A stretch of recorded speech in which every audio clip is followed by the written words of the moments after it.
আসেন, এদিকে আসেন, দাঁড়ান এখানে।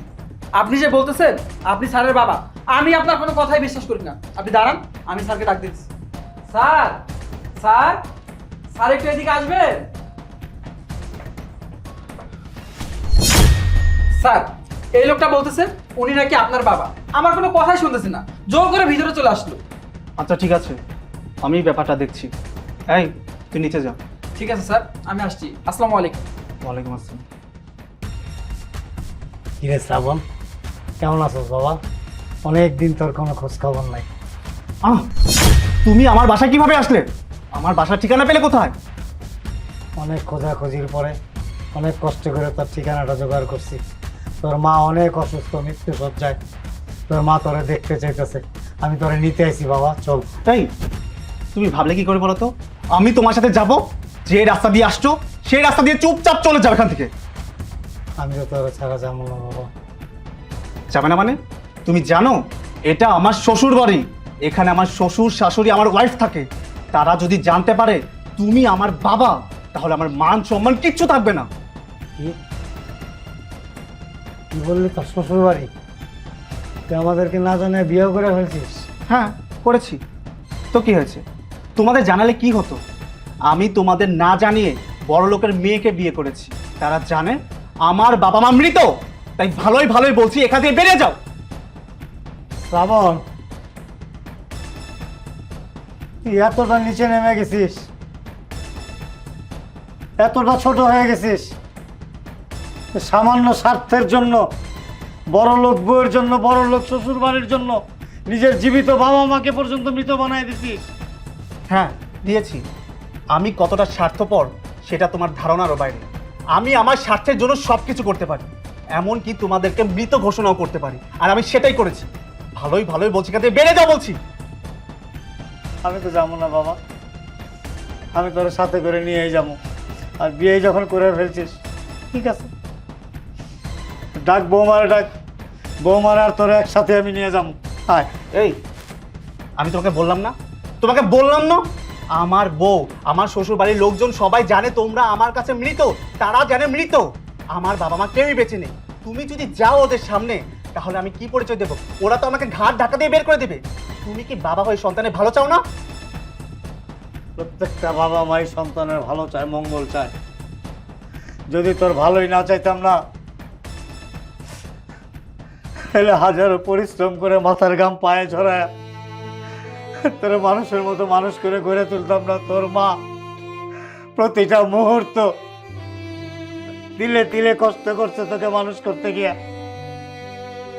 মানুষের দুয়ারে দুয়ারে ঘুরে কাজ করে তারপরে পয়সা উপার্জন করে আনছে।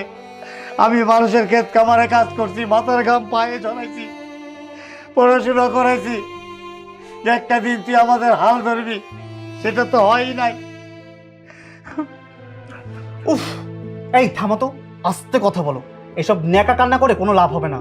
তোমাকে বললাম না এখান থেকে বেরিয়ে যেতে?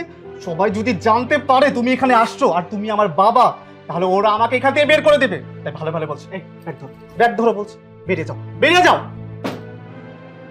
তোর না নিয়ে আমি যাবো না। যাবে না মানে? তুমি যদি এখান থেকে না যাও, আমি কিন্তু তোমাকে ঘাট ধাক্কা দিয়ে বের করে দিতে বাধ্য হবো বললাম। তুই ঘাড় ধাক্কা দে, যা কিছুই কর। আমি তোর মারে কথা দিয়ে আসছি, তোর মাকে আমি কথা দিছি, তোরে না নিয়ে গেলে তোর মা মারা যাবে। আমি তোরে ছাড়া এক মুহূর্তে এখান থেকে যাবো না। মারা যাক, মরুক, তাতে আমার কি? মরে গেলে কবর দিয়ে রাখবে। এখানে কেন আসছো তুমি? ছি ছি ছি ছি ছি ছি ছি। তুই কেমন কুলাঙ্গার সন্তান রে, কেমন কুলাঙ্গার সন্তান তুই! মায়ের মৃত্যু কামনা করতেছিস, যে মা 10 মাস 10 দিন ধরে গর্ভে ধারণ করছে। বাবা, আমি কিন্তু এখনো ভালোই ভালোই বলছি এখান থেকে চলে যাও, তা না হলে কিন্তু আমি সন্তান হয়ে তোমার গায়ে হাত তুলবো। তুল, বাকি কি আছে আর? আরে তোর মা তো এখানে অসুস্থতায় ভুগতেছে, মৃত্যুর সাথে পাঞ্জা লড়তেছে, আর আমি এখানে দাঁড়ায় থেকে জীবিত অবস্থায় মরে গেছি। তোর আচরণ দেখে বাবা, আমি ভালোই ভালোই বলছি এখান থেকে বেরিয়ে যাও, তা না হলে কিন্তু সত্যি সত্যি আমি তোমার গায়ে হাত তুলবো। মার মায়েরা বালা, তারপর আমি তোরে না লিয়ে যাবো না, দরকারে তোর লাশ নিয়ে যাবো এখান থেকে।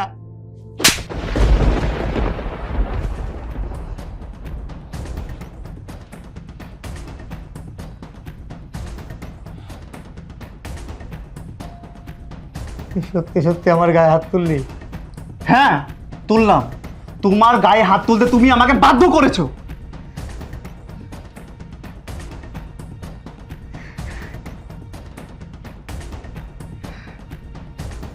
ঠিক আছে,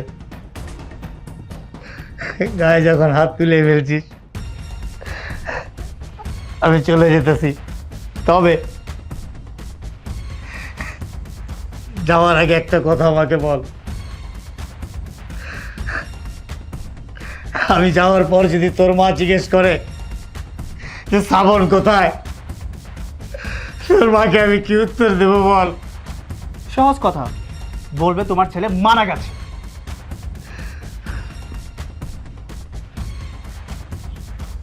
ঠিক আছে। দাঁড়ান, আপনি কোথাও যাবেন না।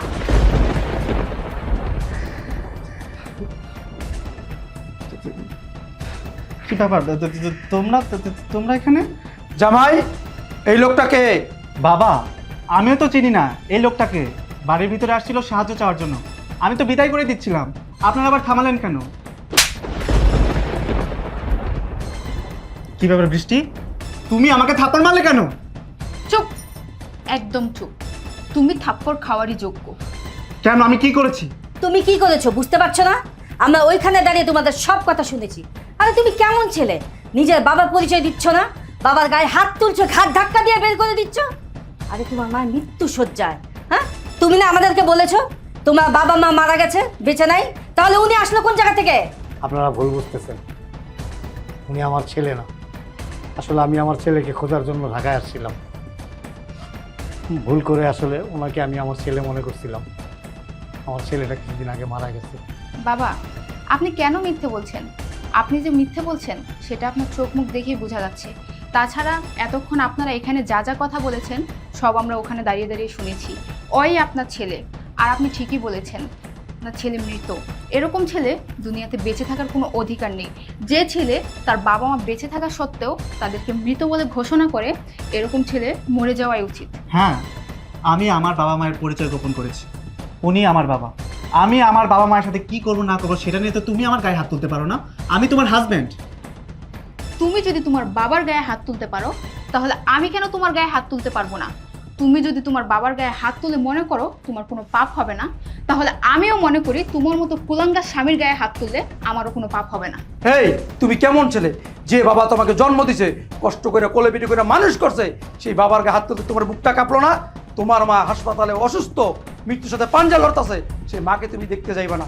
এই তুমি আমাদেরকে কি বলছিলা? তোমার মা বাবা পৃথিবীতে কেউ বেঁচে নাই। আমি এতদিন ভাবতাম তোমার মতো ভদ্র ছেলে এই পৃথিবীতে একজনও নাই। আমি সবার কাছে গর্ব করে বলতাম আমার ভাগ্য গুণে এমন একটা মেয়ের জামাই পাইছি। আর এখন আমার মনে হইতেছে তোমার মতো নিকৃষ্ট মানুষ এই পৃথিবীতে আর একজনও নাই। বাবা মা, আমি এতদিন ওর সাথে সংসার করেছি কারণ আমি এতদিন ওর সম্পর্কে কিছুই জানতাম না। আজকে যেহেতু আমি ওর সম্পর্কে সব কিছু জানতে পেরেছি, আমি আর ওর সাথে সংসার করব না। কারণ যে মানুষ তার বাবা মা জীবিত থাকা সত্ত্বেও তাদেরকে মৃত বলে ঘোষণা করতে পারে, সেই মানুষের স্বার্থের জন্য আমাকে তোমাদেরকে মৃত বলে ঘোষণা করবে না, তার কি নিশ্চয়তা আছে? বাবা মা ওইসব কি বলছে? অপরাধ করলে আমি আমার বাবা মায়ের সাথে করেছি, আপনাদের সাথে তো করিনি। আমি তোকে কম ভালোবাসিনি। বাবা মা ওকে বোঝান, ওইসব কি কথা বলছে? ওকে কি বোঝাবো? ও যা বলছে ঠিকই বলছে। আরে তুমি তো মানুষ না, তুমি একটা অমানুষ। মানুষের সাথে সংসার করা যায়, অমানুষের সাথে না। শোনেন, আপনারা ওর বাড়ি থেকে বের করে দিয়েন না। ও আমাকে বকছে, মারছে, গায়ে হাত তুলছে, যা কিছুই করছে ওর বাবা মায়ের সাথেই করছে, আমার সাথে করছে। আপনাদের সাথে তো কিছু করে নাই। শোনেন, কোনো বাবা মাই কোনো দিন চায় না কোনো সন্তানের অমঙ্গল হোক। ঠিক তেমনি আমিও চাই না যে আমার সন্তানের অমঙ্গল হোক। আমাদের পরিচয় দেখবা না দেখ, আমি ওর মা যতকাল বাইচা থাকবো ততকালই আমরা মঙ্গল চাইব এবং সবসময় বলবো আল্লাহ যেন ওকে ভালো রাখে। আমি কিছু মনে করি নাই, কিন্তু আপনারা ওকে বাড়ি থেকে বের করে দিয়েন না। দেখেছো, তুমি যে বাবার গায়ে হাত তুলেছো, দিনের পর দিন যে বাবা মাকে মৃত বলে ঘোষণা করেছো, আজকে তোমার সেই বাবাই আল্লাহর কাছে তোমার জন্য দোয়া করছে, তোমার ভালো চাইছে। অথচ তুমি তোমার বাবাকে কত কষ্ট দিয়েছো, দিনের পর দিন তোমার বাবার কত চোখের পানি ঝরিয়েছো, আর আজকে সেই বাবাই তোমার জন্য দোয়া করে। শোনো, আল্লাহ পাক না কখনো তোমাকে মাফ করবে না। তোমার মতো একটা নিকৃষ্ট মানুষকে কখনোই মাফ করা যায় না। হ্যাঁ, তুমি ঠিক কথাই বলেছো। আল্লাহ কখনোই আমাকে আর মাফ করবে না, কারণ আমি তো নিকৃষ্ট, আমি অমানুষ, আমি বেঈমান, আমি প্রতারক, আমি মিথ্যাবাদী। আমি তোমাদের সবার কাছে মিথ্যা কথা বলেছি। আমি আমার বাবা মায়ের পরিচয় গোপন করেছি। আমার বাবা মা জীবিত থাকা সত্ত্বেও আমি সবাইকে বলেছি আমার বাবা মা মৃত, কারণ আমি ভয় পাচ্ছিলাম। আসলে আমার বাবা মা গ্রামে থাকে তো, গরিব মানুষ। আমি যদি বাবা মায়ের পরিচয় তোমাদেরকে দেই, যদি তোমার বাবা মা তোমাকে আমার কাছে বিয়ে দিতে রাজি না হয়, তোমাকে হারানোর ভয়ে আমি মিথ্যা কথাগুলো বলেছিলাম। বাবা, আমি সবাইকে মিথ্যা কথা বলেছি। আমি সবাইকে বলেছি তোমরা মৃত। আমি কাউকে তোমাদের পরিচয় দেইনি। তোমার গায়ে হাত তুলেছি, তোমার সাথে খারাপ ব্যবহার করেছি। আমি জানি না তোমার কাছে কিভাবে ক্ষমা চাইব। আমি যে অন্যায় করেছি, যে পাপ করেছি, হয়তোবা এই পাপের আমি ক্ষমা পাইব না। কিন্তু বাবা, তুমি আমাকে অন্তত ক্ষমা করে দাও। তুমি যদি আমাকে ক্ষমা না করো, তাহলে স্বয়ং আল্লাহ আমাকে ক্ষমা করবে না। আর আপনারা সবাই বললেন না আমার মতো অমানুষের বেঁচে থাকার কোনো অধিকার নেই? হ্যাঁ, আপনারা ঠিকই বলেছেন। যে সন্তান কিনা তার বাবার গায়ে হাত তুলে বাবা মায়ের পরিচয় গোপন করে, সেই সন্তানের বেঁচে থাকার কোনো অধিকার নেই। বাবা, ও বাবা, তুমি বলো না তুমি আমাকে ক্ষমা করে দিয়েছো। বাবারে, বাবা মা কখনো সন্তানকে অভিশাপ দেয় না, সন্তানের অমঙ্গল চায় না। তুই যদি ক্ষমা না চাইতি, তারপরে তোর আমি ক্ষমা করে দিতাম। তবে একটা কথা মনে রাখিস, তুই তোর বাবা মায়ের সাথে যা করবি, তোর সন্তানরা তোর সাথে সেটাই করবে। আর বাবা মা অনেক আশা নিয়ে, অনেক স্বপ্ন নিয়ে সন্তান মানুষ করে। সেই সন্তানকে যদি সেই বাবা মাকে যদি সন্তান কষ্ট দেয় না, বাবা মা হয়তো মুখ খুলে বলতে পারে না, কিন্তু আল্লাহর তরফ থেকে শাস্তি নির্ধারণ হয়ে যায়। আমি তোকে মাফ করে দিছি বাবা। আচ্ছা ঠিক আছে, আমি আমি এই কথা শুনেও শান্তি পেলাম যে তুমি আমাকে ক্ষমা করে দিয়েছো। বাবা, তুমি যদি আমাকে ক্ষমা না করতে, স্বয়ং আল্লাহ আমাকে ক্ষমা করতো না। এবার আমি মরেও শান্তি পাবো। ঠিক আছে, আপনারা তো বললেন, আমি এখান থেকে চলে যাচ্ছি। আমি চলে যাচ্ছি। দাঁড়াও, কোথায় যাওয়া লাগবে না। তোমার বাবা যেহেতু মাফ করে দিছে, আমরা তোমার মাফ করে দিলাম। কি বলছেন? আপনারা আমাকে মাফ করে দিয়েছেন? আমি এত অন্যায় করেছি, এত অপরাধ করেছি, আপনাদের প্রত্যেকে মিথ্যা কথা বলেছি, তারপরে আমার পরিচয় পাওয়ার পরেও আপনারা আমাকে ক্ষমা করে দিয়েছেন। দৃষ্টি, আমি তোমার সাথে অন্যায় করেছি, অপরাধ করেছি, তোমাকে মিথ্যা কথা বলেছি। বিশ্বাস করো, আমি তোমাকে ভালোবাসি বলেই তোমার কাছে এত বড় মিথ্যা কথাটা বলেছিলাম। তুমি আমাকে ক্ষমা করে দাও প্লিজ। আমার কাছে কেন ক্ষমা চাইছো? তুমি অন্যায় করেছো তোমার বাবা মার সাথে, তোমার তাদের কাছেই ক্ষমা চাওয়া উচিত। তোমার বাবা মা যেহেতু তোমাকে ক্ষমা করে দিয়েছে, সেখানে আমি আর ক্ষমা করার কে বলো? হ্যাঁ, ঠিকই বলেছো, আমার বাবা মাকে ক্ষমা করে দিয়েছে, কিন্তু আমি তো আমার মায়ের সাথেও অন্যায় করেছি। আমার মায়ের কাছে আমার ক্ষমা চাইতে হবে। বাবা, তুমি না বললে আমার মা অসুস্থ? আমাকে নিয়ে চলো, আমি গ্রামে যাব। আমি আমার মায়ের কাছে যাব। বাবা, আমি আমার মায়ের কাছে যাব। বাবা চলো চলো। আমরা সবাই যাবো তোমার মাকে দেখতে। কি বলছেন? আপনারা সবাই যাবেন আমার মাকে দেখতে? ঠিক আছে, চলুন তাহলে। বৃষ্টি, চলো। হ্যাঁ চলো। বাবা চলো, চলো।